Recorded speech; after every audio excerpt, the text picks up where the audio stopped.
Hey everyone, Eric here. Thanks for tuning in. Today, I had the pleasure of speaking with Nish Patel, a general partner at Inertia Ventures. Tune in to hear about his journey from migrating to the US from India to starting his own VC fund and earning a seat at several startup companies. Why don't you just kick us off and talk a little bit more about your upbringing, where you were raised, and like some of your hobbies, backgrounds, and interests. Yeah, for sure. Kind of an untraditional upbringing. Was born in Bombay, India, Okay. and spent 7 years in Toronto. My family was very poor, but wanted to give my parents wanted to give their children a Western education. So initially went to Canada, and then eventually migrated to the U.S. And it was interesting because I saw my dad, in two different spectrums. Like one, we were kind of on the literal brink of poverty. But then I also saw him start a software business, which scaled, took off, did really well. And I saw him earning millions of dollars a year. So got to understand a lot about entrepreneurialism, about grit, about hard work, and also a lot about what makes America great too. So ended up growing up mostly in Newport Beach, California, about an hour south of LA. I Cool. went to boarding school in Connecticut, and then initially went to Emory in Atlanta, but then transferred to USC, and did business school. Finished up my undergrad there. Started off doing investment banking, shifted gears, and ended up starting a quantitative fund in the crypto asset space. This was late 2016, early 2017. I would say we were kind of one of the first funds to scale to an institutional size. Markets were very, very inefficient back then. And I can certainly pull the thread on that later, but eventually ended up shifting gears to playing more of a venture role. So now I'm a general partner at Inertia Ventures. We primarily focus on prop tech and fintech, but the lines are pretty blurry. I think what we try to filter for more than anything else is operators and companies that we feel like we can add a lot of value to through our domain expertise and through our networks. That sounds pretty interesting. Just taking a step back though, you mentioned that your dad, came from poverty, came from India, like not having a whole lot of money. How was your dad able to scale his business, and maybe what are some of the challenges or lessons that you learned from that experience? Yeah, great question. I think my dad didn't go to college. He doesn't come from a very academic background, but he was always really good with people and understanding situations and making the best of them. One quote that he would always say that I think really stuck with me was, whenever you're faced with a problem, turn it into an opportunity. And you'd be surprised how often you're able to actually turn things that you initially think are problems into actual opportunities. So, he ended up starting his business because he kind of finessed his way into a job at initially Coca-Cola and then IBM. He got kind of this probationary type entry level role where he just worked harder than everyone else, and ended up getting placed in this group that focused on this particular niche called EDI, electronic data interchange, which is a very mature business process automation technology that he got a lot of hands-on business experience with. And it's kind of equivalent to plumbing. Like every Fortune 500, Fortune 1000 business needs an automated business process. And so, the way he thought about it was very much supply and demand. Where are there, the least amount of people that are qualified to be able to handle a particular type of technology that the vast majority of companies at scale really need.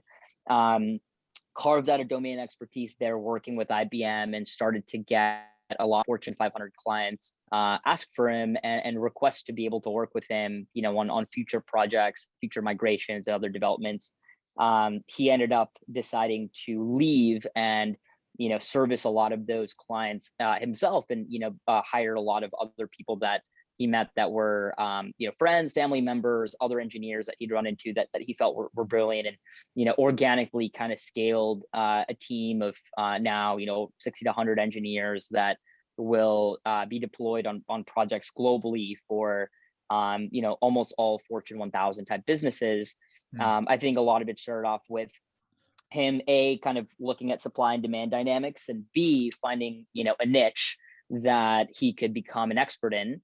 and then really kind of dominate that niche from a network perspective and Mhm. from a domain expertise perspective. I would imagine that he must have faced some roadblocks though, not having, a formal education and just starting a company from scratch. Like, what are some of the things that he had to go through? And I'm sure it wasn't all sunshine and rainbows, right? Yeah, no, I certainly wasn't. I'm sure there's a lot that he probably hasn't even shared with me, but I think a lot of it is he identified the need that he was trying to solve, and then surrounded himself with the people that filled the gaps, that he had. So a lot of the people that he brought under his wing were very highly educated, brilliant engineers that Mm. had the kind of pedigree and background that would satiate a client's kind of diligence in the process of deciding what kind of a group they want to ultimately work with. Yeah. So I think his takeaway was just kind of be very candid with yourself about your strengths, but also your weaknesses and gaps, Yeah. and then fill those gaps by surrounding yourself with the kind of people that will allow you to move forward. Yeah. No, I completely agree. Everything that I've ever read has been like, surround yourself with people that are better than you, that are smarter than you, that can address your weaknesses and fill in those gaps. So completely agree with you there. Do you feel like your entrepreneurial spirit came from your dad and seeing what he went through, or was it something that was kind of you were born with or engraved in you? Yeah, I mean, it's probably a little bit of both. Definitely, think that most people are products of their environment, and seeing again both ends of the spectrum of like him on calls all the time, and the way that he pitched his business, the way that he solved problems for other companies, the way he was able to manage a lot of the people that worked for him. I think all taught me lessons about both, I think, like the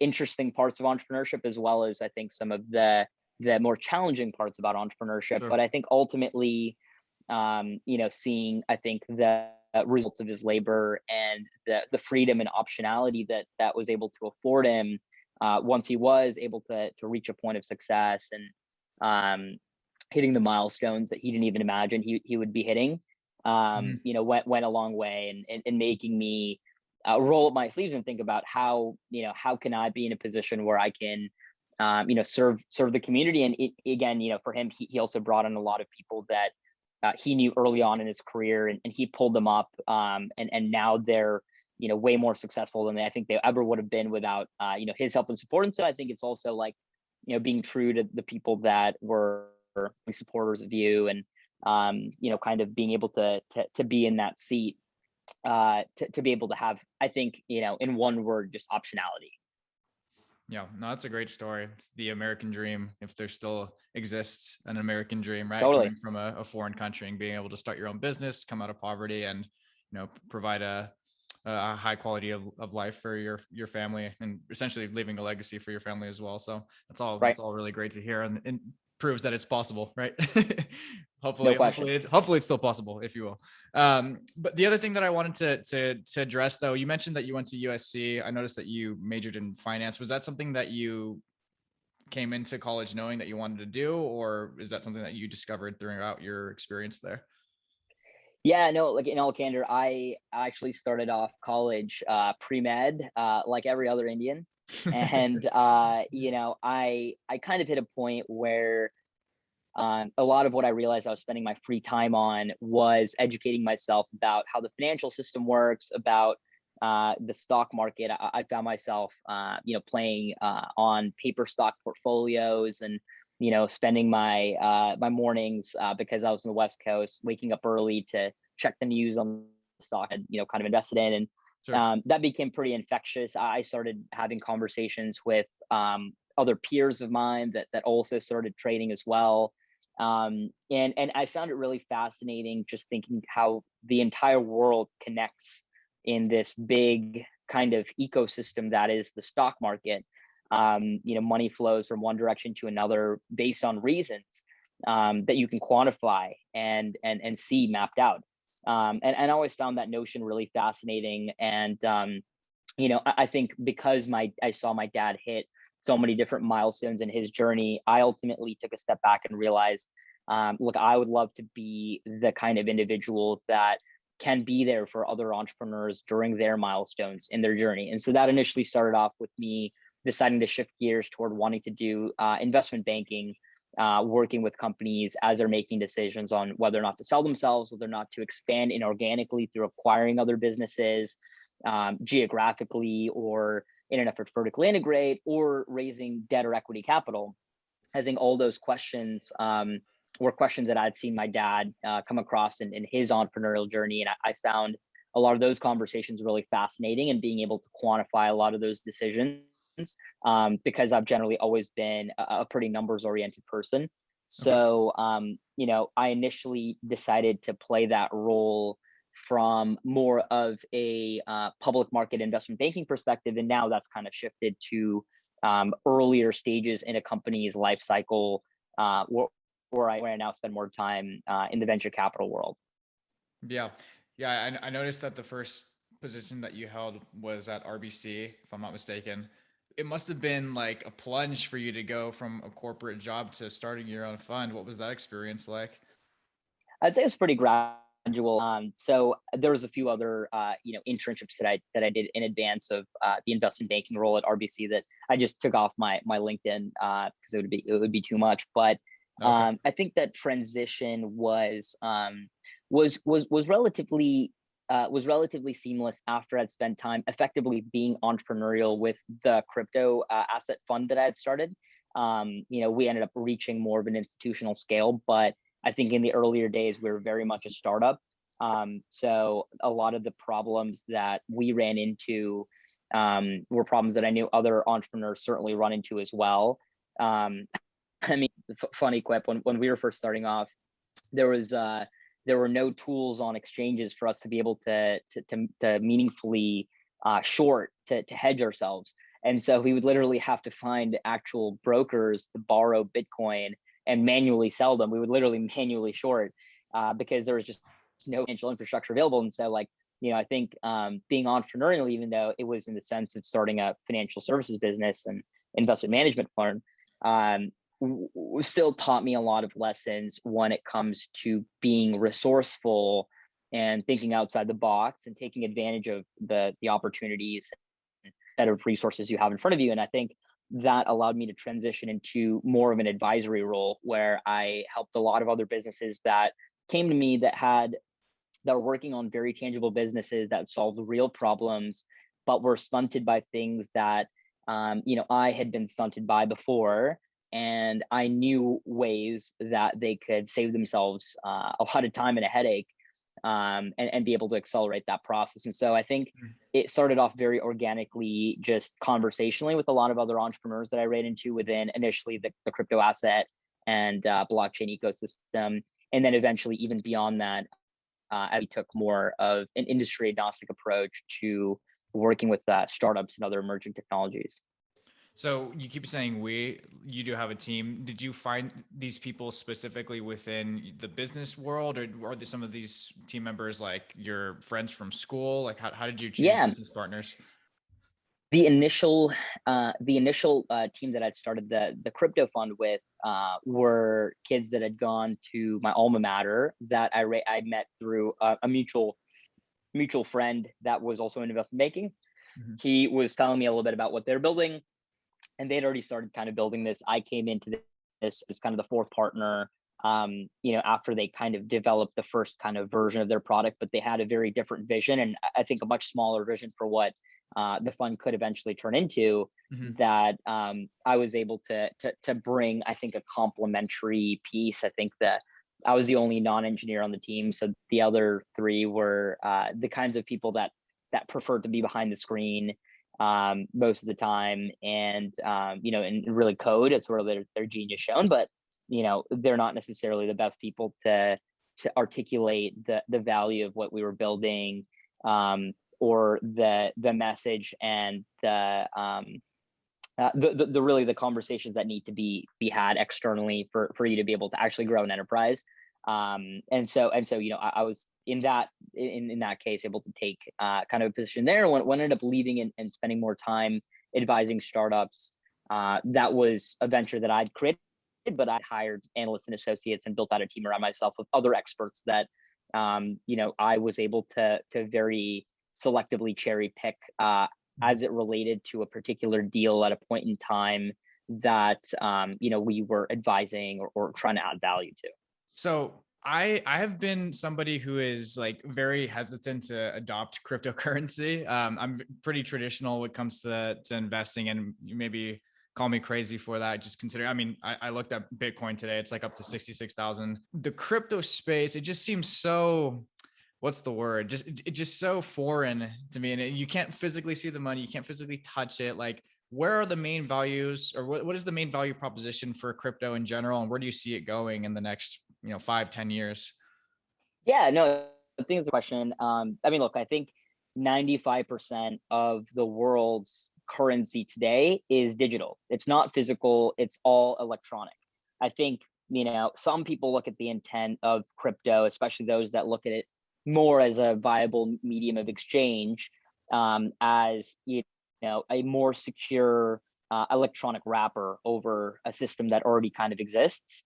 I mean, look, I think the proposition of looking at crypto as a medium of exchange is a lot easier to digest if you're in a country like Venezuela or other South American countries, or even African countries where traditionally there have been a lot of dictators that have manipulated a monetary and fiscal policy and caused things like hyperinflation that make it very difficult for people to feel comfortable leaving their assets in their country's respective fiat currency. And then, having, sovereign free asset like Bitcoin, that can't be taken from you. Like the Chinese government can take your money and put assets at any time they want. I think a lot of people look at that as a hedge, and as a diversification in a sense. But, I think it's a lot harder for people that are in the US that, really trust our financial system and trust our government and trust our reserve system to not, cause things that will disrupt the flow of fiscal activity. But, at the same time, we're in the middle of the biggest monetary experiment in history right now. We've printed out more money in the last year. I think something like 60% plus of all currency that exists today was printed in the last 12 months. So, sure, that's something that we've never done before. And there's a lot of questions for how that inflation will ultimately impact not only consumer goods, which you're seeing now, and rising prices, a lot of other things are getting expensive, but what are the longer tailed implications of that for people that are holding cash. I don't really look at crypto as a viable future medium of exchange. I look at specifically assets like Bitcoin as a storehold of value. My thought process there is, my dad, he has bars of gold in a safe, like literal physical bars of gold in a safe. I would never own a bar of gold. Okay. I'll buy an ETF that gives me exposure to gold, futures, and other commodities on exchanges that give me assets to access to some of the values that these other minerals hold.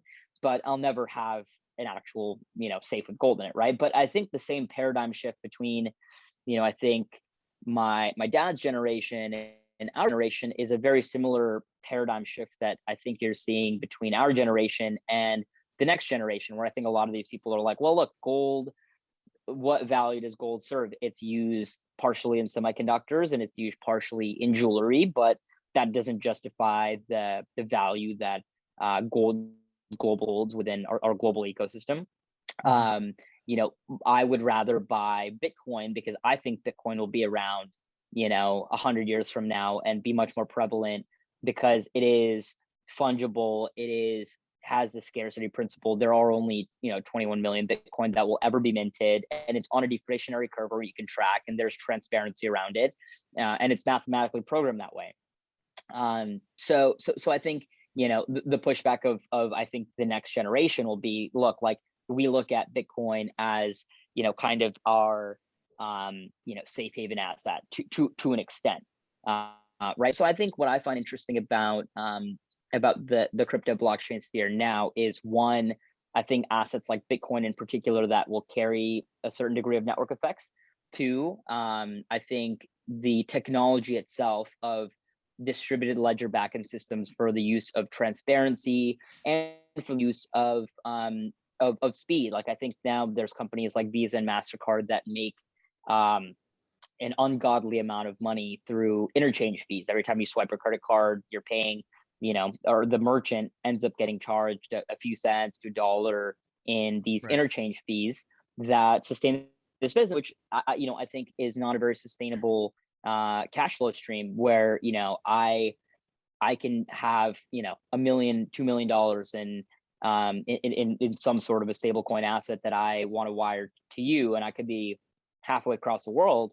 It'll get to you in a matter of, a couple minutes, and, Mhm. we'll only be charged like 7 cents or something like that, as opposed to the current status of like, you want to send a global, wire or Swift transfer. It'll take, 24, sometimes 48 hours, and charge fees that are, quite a lot higher, Sure. hundreds of times higher. So, And so so, go like on. that's the other, kind of disruptable area. I think more broadly, DeFi. Yeah, that all makes sense. I've heard a couple rebuttals to crypto, specifically Bitcoin, like one being like the energy consumption. The other is just the price of actually sending Bitcoin has increased since, or like over the past couple of years as a result of just more adoption of like cryptocurrency in general. And I want to say there was another one. Oh yeah, the other one was just if you lose the key to your cryptocurrency, then you're kind of screwed there. Like, how would you rebut like those types of concerns? Yeah, look, and I'm not as deeply ingrained in the crypto space anymore, but what I would say to those things is like the system is getting easier. So like there are updates to the blockchain ecosystem, like the Lightning Network, that will make transactions on the Bitcoin blockchain a lot more scalable.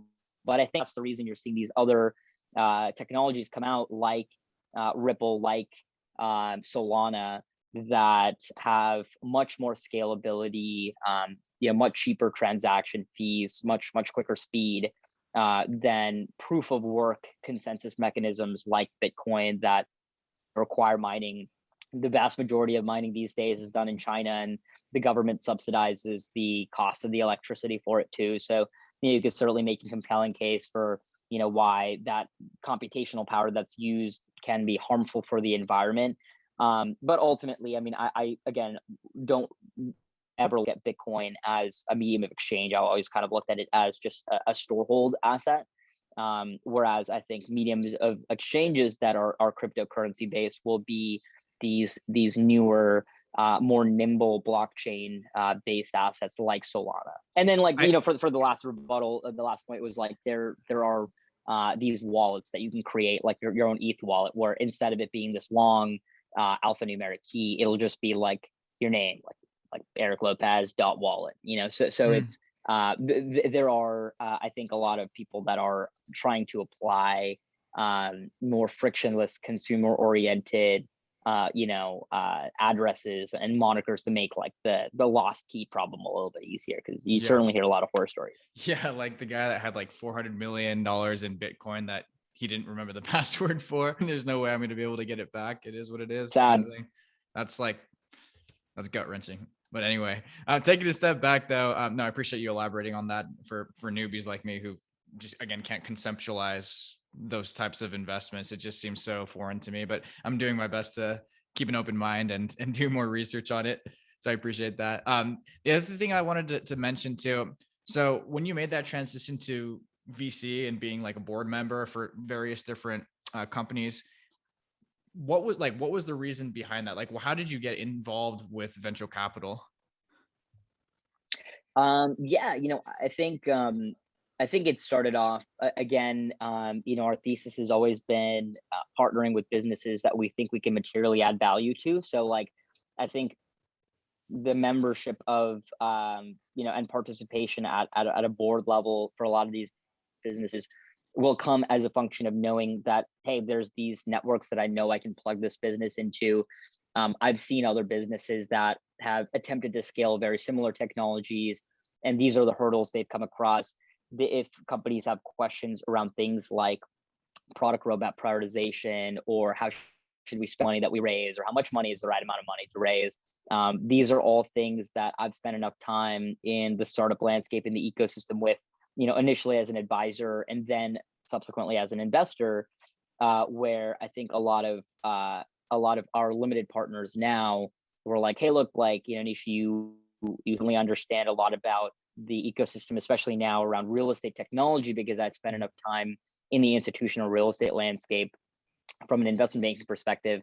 I partnered initially with one of my partners that ran a $1 billion portfolio at Blackstone, portfolio at Guggenheim before that, comes largely from the institutional asset management world. And as a function of that, also carries the deep network, in some of those circles. The other partner did investment banking and private equity as well, but then started a prop tech company that uses AI for commercial lease abstraction, and has experience actually scaling his business, and selling it successfully for for a great outcome.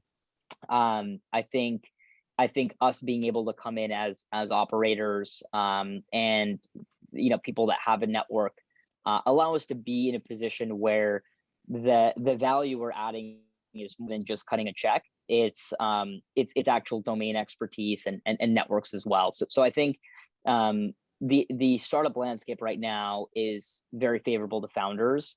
It's the kind of environment where capital is everywhere, and so for the best deals, we often end up having to compete on them, and founders will very fairly ask us the question, like, why should I take your money over the next guy's? And I think as a VC investor, you have to have a really good answer for why that is. Why you deserve to be kind of part of this journey if it's really a rocket ship.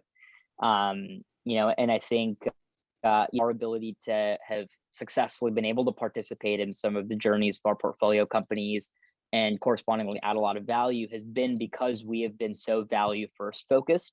Really in every which way. I think some businesses will have a gap in operational areas, and say some businesses will have a gap in more of a strategic perspective. And so I think what we try to do is try to be doctors and assess where we think there needs to be more support. And I think in any entrepreneurial venture, everyone has to put on a lot of different hats. And I think broadly we're the kind of group that is willing to put on a lot of different hats to be able to make sure we're adding value. Really what I wanted to get a better picture of, because this is something that I've always been interested in venture capital in general, and just getting started with VC. Like, how would an ordinary person take steps in order to address that and get to the point where they can become involved in that space?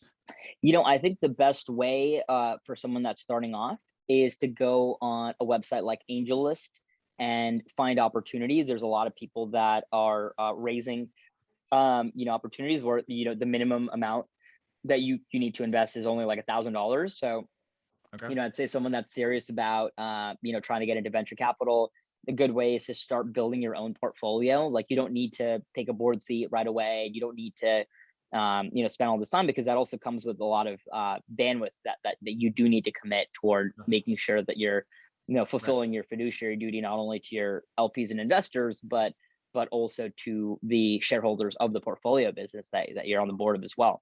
Mm-hmm. So I'd say the best way is to go on a website like AngelList, throw smaller amounts of money at different companies that you find interesting, or you find are doing something really cool that's relevant and maybe in a field that you actually know something about.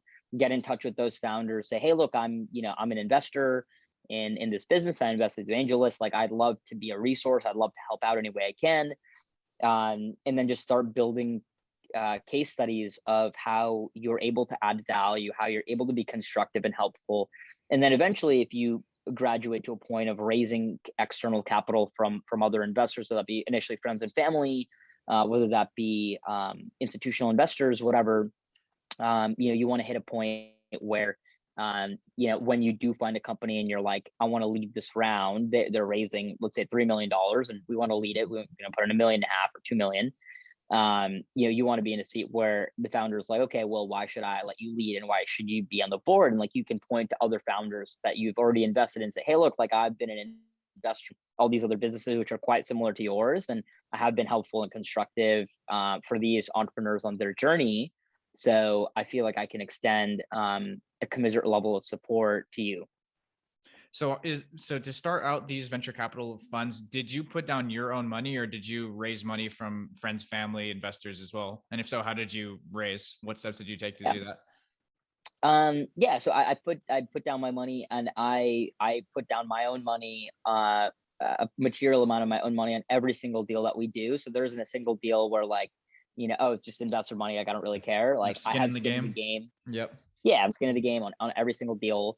And then when I was initially raising, I think like there's a couple of specific opportunities that I thought were very, very compelling opportunities that we got access to be able to invest in as a function of some of the conversations that we had and some of the connections we made.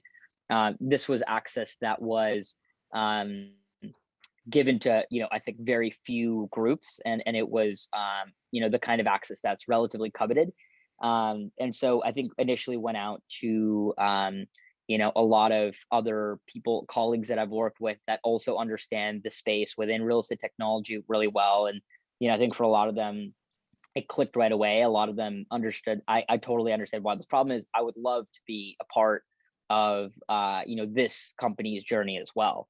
And so I think it was initially not so much family as much as it was people that were within the industry that I knew that were billionaires, ultra high net worth people, and they don't need to be. They can be just generally rich people, people that have Right. enough They got the disposable money. income. Yep. Yeah, enough income to be able to diversify their own assets into alternative investments like private equity, venture capital. So like, obviously you want to make sure everyone's an accredited investor, Mm-hmm.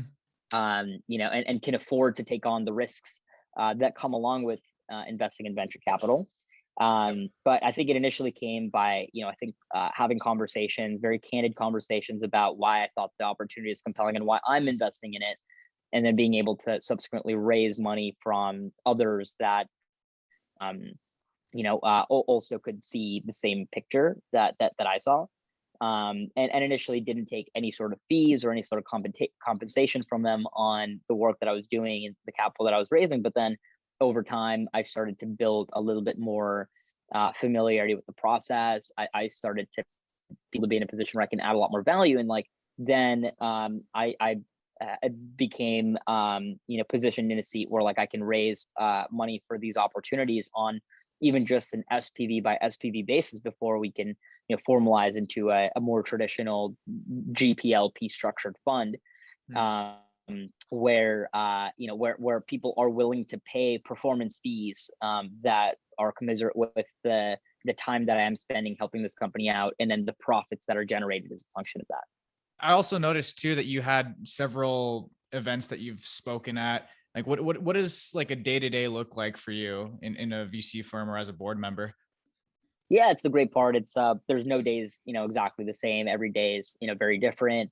Very, very frequently we'll get invited to speak at conferences that are within the industry, so we'll get to meet with other investors, other entrepreneurs, other operators that can share their own perspectives, what they're looking for, what they're finding frustrating. And I think it's mostly comprised of conversations with people. Conversations, I think, partially with the companies that we've already invested in and that we, oftentimes are on the board of, some of them that we're not on the board of, but we're going to stay posted on what's going on with them anyway, and help them out however we can. Mm-hmm. Part of it is diligencing new opportunities. So it's, reading materials of like, hey, should we set up a call with these guys? Like, does this not make sense? Part of it is listening to a lot of pitches, a lot of entrepreneurs that'll walk us through their story and what they're building. Like the Shark If that Tank. resonates with us, yeah, it's exactly like Shark Tank. It's if it resonates with us, and if we think we can add value here, then it's like we'll keep going with the conversation. Mm-hmm. We'll dig a little bit deeper. We'll see their deck. We'll see their financials. We'll maybe do a product demo. Have conversations with some of their customers. Get to know the business really, really intimately ourselves. And then if it ultimately makes sense, we'll, have our counsel set up, a term sheet to be able to extend the business, and, agree on terms to be able to invest and align on the vision forward for the business, and get involved there. So I think part of it is sourcing, part of it is diligencing, part of it is having conversations with our investors to keep them updated on how some of the opportunities are going that they've already invested in. Part of it is making a lot of these investment decisions and portfolio management. And then part of it is just having conversations with other experts in the industry to share trends that we've picked up on, and learn more about things that that we might not be aware of, but could be very useful and beneficial for us, either operating as a venture group, or for our portfolio companies, and making decisions for their growth. Right. So when you see these young guys or women, young ladies and gentlemen coming into like a room, getting ready to present something to you, like what are some of the questions that you will ask them to qualify the account? And then how do you know for certain when you're willing to actually invest in their company? Yeah, I think when you invest in a late stage company, you're really investing in a business. When you invest in an early stage company, you're really investing in a founder and a Right. person. Mm-hmm. So I think a big part of it is understanding the person. What is their why? Why are they doing this? Are they doing this just so they can make a lot of money? Or is there a reason they're actually passionate about building what they're building? Because entrepreneurship is tough. I mean, there's going to be a lot of hurdles that you're going to have to come across. There's going to be a lot of nights where you're not going to be able to sleep. There's going to be generally a lot of points in your company's cycle where you're going to question whether or not it's time to give up. And I think we generally want to make sure that the founders that we invest in are people that are building what they're building because they are so passionate about it, they can't really imagine themselves wanting to do anything else. Mm-hmm. And they have a really clear why of Sure. why they want to do that. So that's something that we look for a lot. I think more broadly, I think we look at what kind of traction that they've achieved. Does everything that they're saying match with the data that we're looking at? Is a founder saying, "Oh, we're doing super well and everything's great and there's no problems at all"? Whereas we look at the numbers and like that's not really the story that Right. the Excel spreadsheet reads. So I think we look for like humility and honesty and coachability as well as characteristics that we look favorably upon with the founder. I mean, again, nothing's always going to be rosy and perfect. There's always Sure. going to be issues that come around, but like we want to be partnered with people that have the humility to come to us and say, "Hey, look, like this is something that's not going really well. Like I need your help. How can we do this together?" Because ultimately we are a team, and we're not going to yell at anyone. We're going to find constructive ways for us to be able to combat some of these problems together. Sure. I think we'll look to see if the total addressable market of the solution that they're building is big enough for the company to grow into the kind of value that it thinks that can grow into, and that we expect it to be able to grow into. If they're targeting a problem that's too niche or too small or in too competitive of a landscape, then those are things that we're generally wary against. I think we generally like to find companies that aren't really competing with too many people and have a strong enough value proposition to substantiate why someone would pay for their product. So I think those are some of the high level things that we try to look for in a company. Yeah, to filter out to make sure that you're making the best investment and representing your Right. investors in the best way, I guess. Yeah. Yeah, that all makes sense. You mentioned too that as an entrepreneur, there's going to be nights where you're probably going to have restless sleep or not sleep at all. Have you ever had a moment in your life where you're like, I don't know if I can handle the rigors of being an entrepreneur, and like what steps did you take to address that? Yeah, I mean, like I think I think everyone probably has nights like that, but I think earlier on in our journey, before we were a more established fund, there was definitely a lot of questions of like, is this the best way for me to spend my time? Like, should I continue trying to do this as a partner operator? Should I join another team that's working on something in a similar area? But I think ultimately I realized that I didn't really want to be, especially through a lot of conversations I had, didn't really want to be inhibited or pushed in a certain direction, or be forced to try to go in a certain direction where that wouldn't necessarily be the best decision long term for me, or the most value that I think I could add to a business. Having the autonomy I do now to be able to select the types of businesses and companies and technologies that I do that we can materially add value to. So like, though we focus on prop tech, we're right now leading around in a company in the trucking tech space. We also are on the board of an augmented reality business. So there are other industries where there are interesting things that we have been able to do and create value for that I don't think I would have been able to do if I had just kind of taken a role on another team. Um, and I think ultimately you've got to have enough conviction in yourself to make an investment in yourself, and the risk that comes along with that to see it through. And I think I would just ask myself if I would you still invest in yourself today, and just be really real with yourself. And I think that investors look at things very typically from a very cynical perspective. And so I try to put myself in the shoes of an investor of like, would you invest in you? Sure. And a lot of times that is able to, if the answer is no, which sometimes it might be, you can ask why, like, what are the reasons why, and then you can start to work on fixing those reasons. And it's just a way for keeping yourself accountable and, being real with yourself. Yeah. No, that's all great. Is there ever are there ever any things that you really just don't like about your job, or on the flip side, are the things that you really enjoy about it?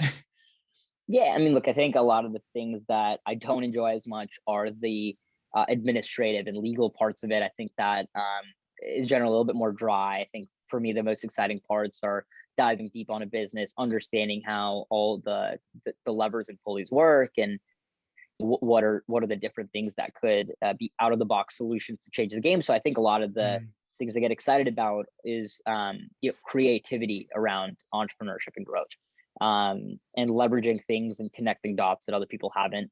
I think that's kind of the exciting part for me. But Sure. And making money, I think there's right? that's the fun part. Sure. Yeah, I would imagine so.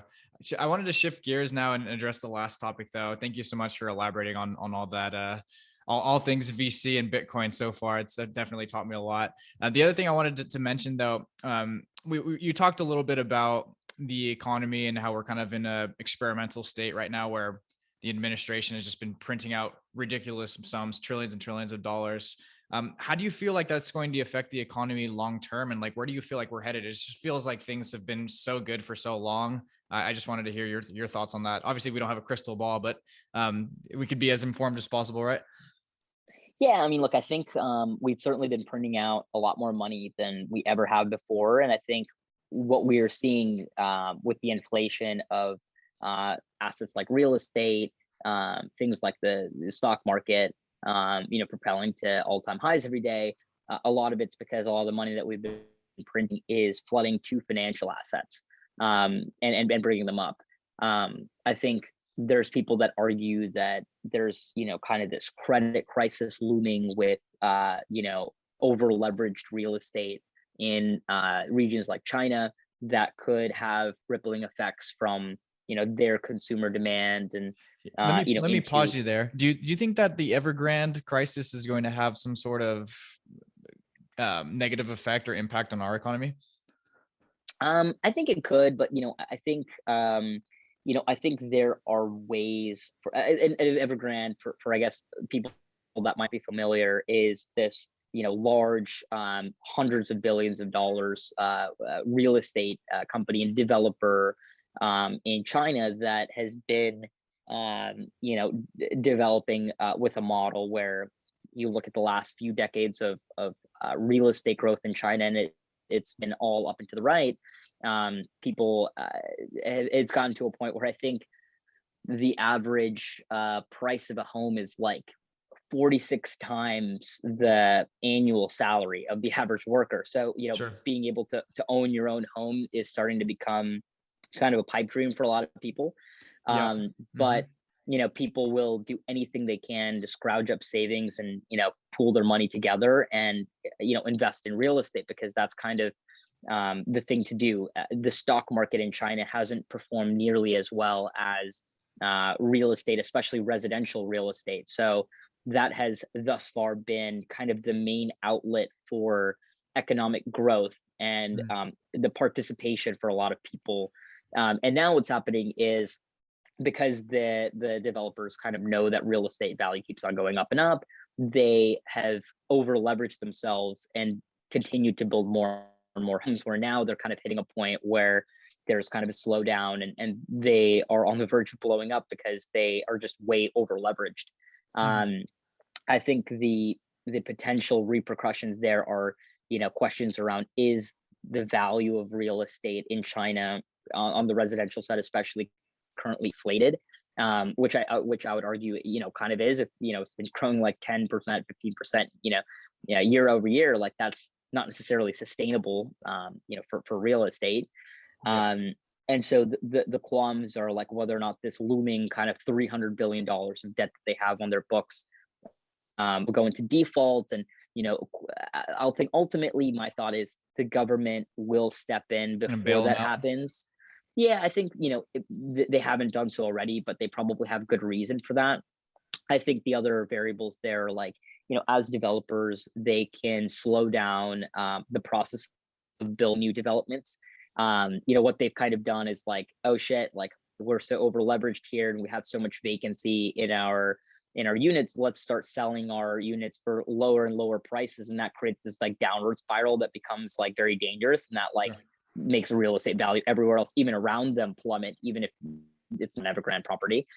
So I think the way that they dealt with the situation wasn't, I think, the smartest way, but I think there will eventually be an equilibrium, as communist as China tries to be. It really is a very capitalistic system at the end of the day, and so I think there will be a normalization around supply and demand dynamics there, and I think the government can step in before that ends up being a reasonable cause to ripple outside of the Chinese ecosystem into the U.S. economy. Is my opinion on it. But I guess only time will tell. Yeah. I made a video on Evergrande a couple of weeks ago, and that's why I was asking. I was curious to see an insider's perspective, because from what I understood, like the largest firm that owns or has a stake in Evergrande was BlackRock, and it's a very, very minuscule portion. So there was financial analysts arguing that it wouldn't really do much to affect our economy. But again, seeing how crazy our economy is and how it just really seems like everything's just been going up ever since the pandemic, like skyrocketing. It kind of worries me, not because like I'm not prepared for it, but just for the people that aren't prepared for an economic turn down, especially like people that are approaching retirement that have just had like the past 13 years of just growth. So just open to your thoughts there on how do you think that bull run will come to an end? Yeah, I don't know. I don't think it will anytime soon, in my opinion. I mean, people talk about things like, will we raise rates? I think the Fed has made it pretty explicit that they, want to keep rates pretty low. I don't think, we'll go over, call it 4%, if that, any time in the near future. So I'm not too worried about things like that. I think there may be potentially a slowdown. But I don't personally see there being some sort of a collapse. I think there's just now too much capital out there chasing too many opportunities that if there is any sort of downturn, there's going to be enough people that are, bullish enough to step in and, kind of take over the charge in an asset class that's doing very poorly. I think the other thing you're noticing is a lot of things, especially in the public markets, are trading more so on the basis of consumer sentiment as opposed to fundamentals. Yeah. I think that is you don't say. broader.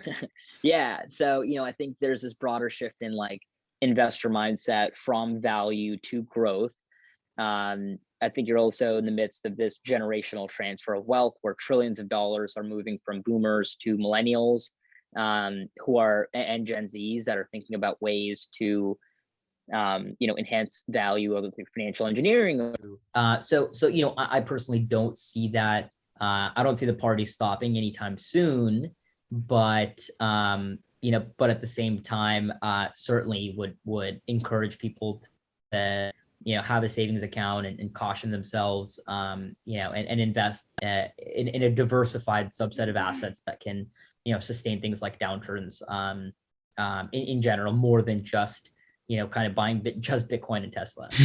I put 100% of my money into Bitcoin and into Tesla and AMC and Dogecoin. What else? The next meme coin? Nothing can go wrong.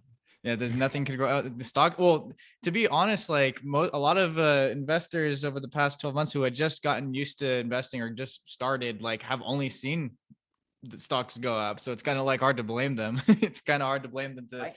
to see like a downturn because they haven't seen it. So it's like, Yep. I don't know. I worry about those people as well, and how that like easy, accessible investing, like all these apps that allow for, you know, traditional investors to start investing, how that's moving our markets as well, because it's so millions and millions of people that are doing this now. So do you feel like that's playing a big impact on like how the markets are moving at this point, or do you feel like it's still Yeah. primarily moved by institutional investors?